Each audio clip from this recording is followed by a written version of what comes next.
By the time people get to our doorstep, something wrong has happened, and they're trying to make it right.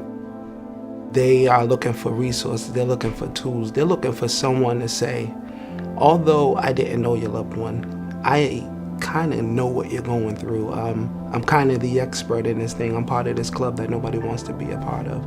Now that you made it to me though, let's see what we can do to help you get empowered and how you can normalize this situation. The world is asking you to be normal when an abnormal thing has happened to you.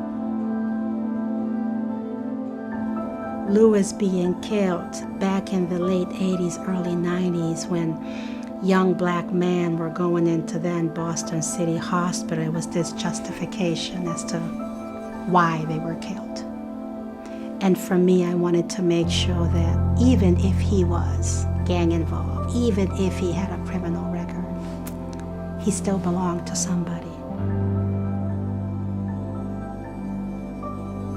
Being a classmate of Louis D. Brown, I remember he thought that if peace was going to happen, first it was going to happen with our generation, and he was going to be the first black president. He was always encouraging and always saying the right things to keep us on track. He was young and he was on fire. Tina produced exactly what I think Louis dreamt.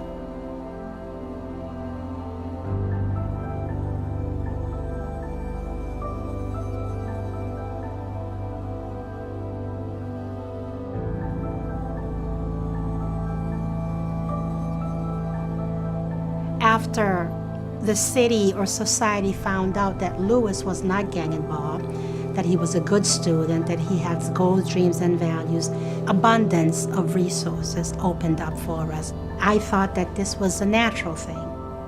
When I realized, well, Tina, your son was a good child, so therefore you were gonna get everything. And for me, it was like, okay, well, if we as a society can respond effective and equitable to who we feel is worthy, then we can respond effective and equitable to all families because they are worthy. When gang and guns continue to happen, how do we put things in place? How do we look at what the researchers said?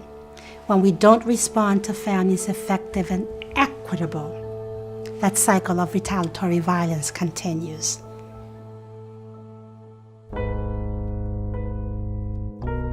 I never thought in 100 years that I would need to use their services, that a tragedy would hit my door.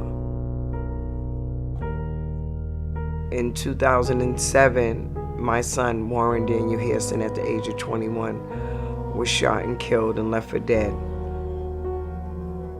When he died, they didn't acknowledge him. They put his criminal record in the paper.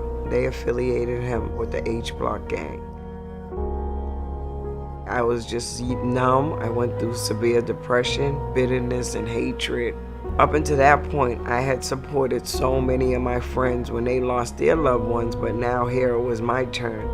And when I lost my son, I still needed support. I still needed to be around other people that understood what I was going through. And I remember the Peace Institute and the support they offered. I'm just sitting there trying to figure out what can I do that make this mother, this brother, this father who lost their loved one feel a little bit less burdened. Feel like not every conversation is not about how he or she died, but how did they live?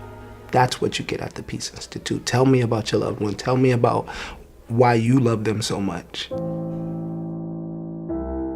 As a survivor, there's a different type of healing. There's a different type of support you need in order to go forward. And that's what I get from the Peace Institute. This is a fueling station, emotionally, physically, spiritually. You can come, you need a hug, come on over to 15 Christopher Street, we got one for you. It's that simple. And it's this simple idea that is so big. Just treat people how they want to be treated. That's what Tina does all day, every day. It's like I took baby steps First I started with the walk, and then I started doing community work. One of the things that we were able to do was educate and empower a lot of women, young and old. We was all there for one common purpose. I believe that we have transformed the way the outside world sees us, people of color, communities in urban settings. That we have shifted from always being viewed as a place where something bad happens to a place where something good, to the assets of community, to finding a way to valuing who we are as a people. And it's really who Lewis was, that he believed that if true peace was to be achieved, it would be up to his generation, regardless of which side of the streets.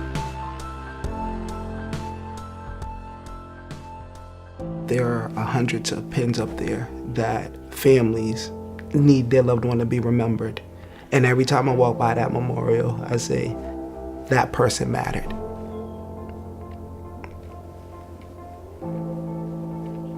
That person matters.